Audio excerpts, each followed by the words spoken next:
안녕하십니까. 산재박사TV의 윤창순, 김정태 노무사입니다. 네, 오늘은 소음성 난청의 산재 보상에 대해서 살펴보도록 하겠습니다. 이전 영상에서 조경준 노무사님께서 소음성 난청의 인정 기준과 실제 사례에 대해서 잘 설명해 주셨는데요. 오늘은 추가적으로 소음성 난청의 완화된 인정 기준과 실제 사례, 그리고 보상까지 설명해 드리도록 하겠습니다.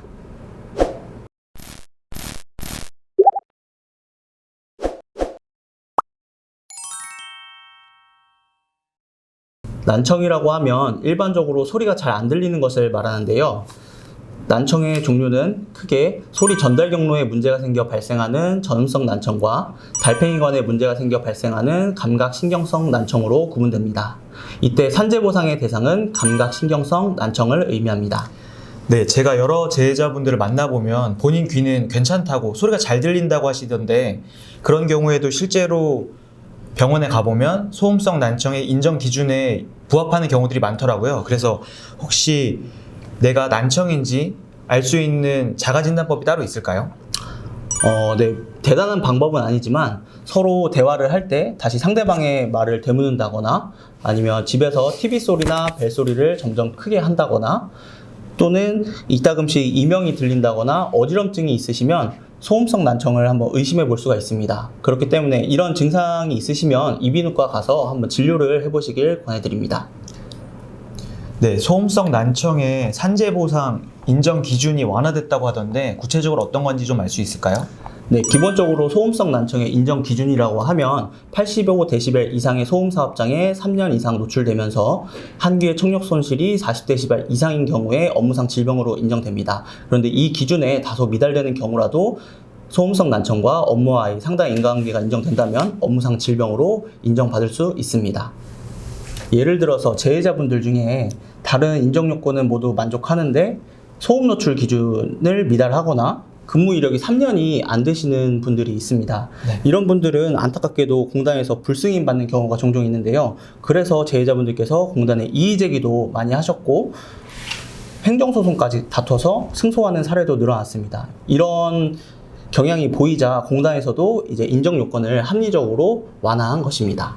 다만 업무 관련성 특별진찰 조사 결과 양귀의 청력 여치가 40dB 미만이거나 소음 노출 기간 동안 소음 노출 정도가 80dB 미만인 경우에는 업무상 질병으로 불승인되기 때문에 이 점 유의하셔야 됩니다.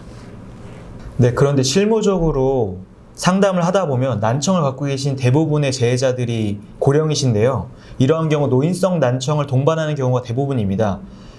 이러한 경우에도 산재 보상이 가능한가요? 예전에는 공단에서 퇴행성으로 보아서 노인성 난청이 있는 경우에 불승인 되는 경우가 많았는데요.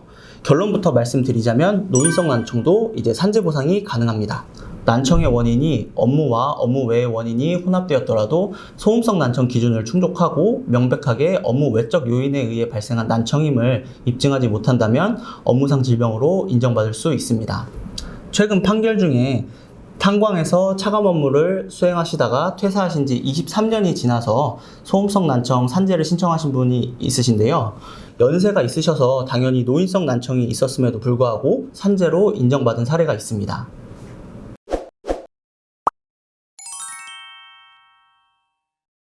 네, 노무사님, 그러면 소음성 난청에 따른 산재법상 보상은 어떻게 이루어지는 건가요? 네, 소음성 난청은 현대의학기술로는 사실상 치료가 불가능하기 때문에 산재 승인 시 별도의 요양급여를 지급하는 것 대신 장애급여를 곧바로 지급받으시게 됩니다.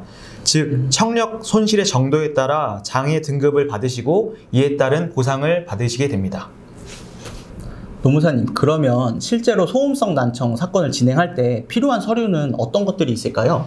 네, 실제 소음성 난청 사건 진행 시에 장애급여 청구서, 소음작업, 종사 사실 확인서, 이비인후과에서 받은 진료 소견서가 기본적으로 필요하며 그 외에도 재해경위서를 첨부하신다면 산재 승인율을 좀 더 높일 수 있습니다. 재해경위서라는 게 뭐고 어떤 서류들이 첨부되어야 되는 건가요? 예, 재해경위서란 말 그대로 신청인의 난청이 업무상 재해에 해당한다는 것을 주장하는 서면을 말합니다. 산재 사건을 노무사에게 맡기는 가장 큰 이유라고 할 수 있는데요.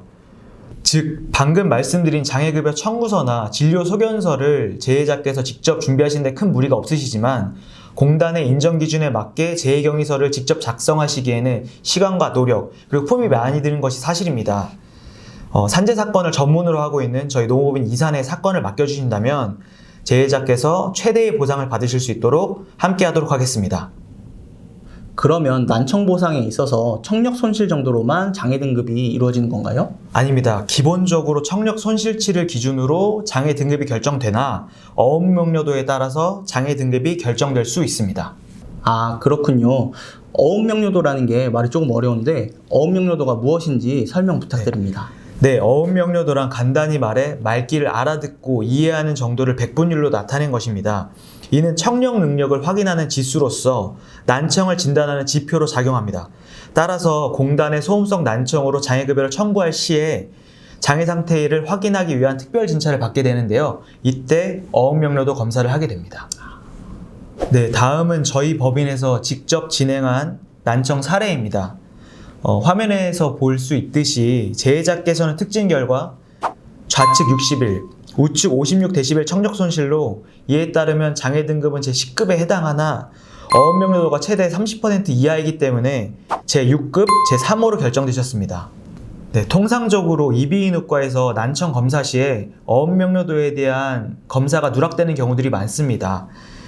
정확한 장애 등급 결정은 결국 특진을 통해서 이루어지는 것이므로 이 점 유의해 주시기 바랍니다.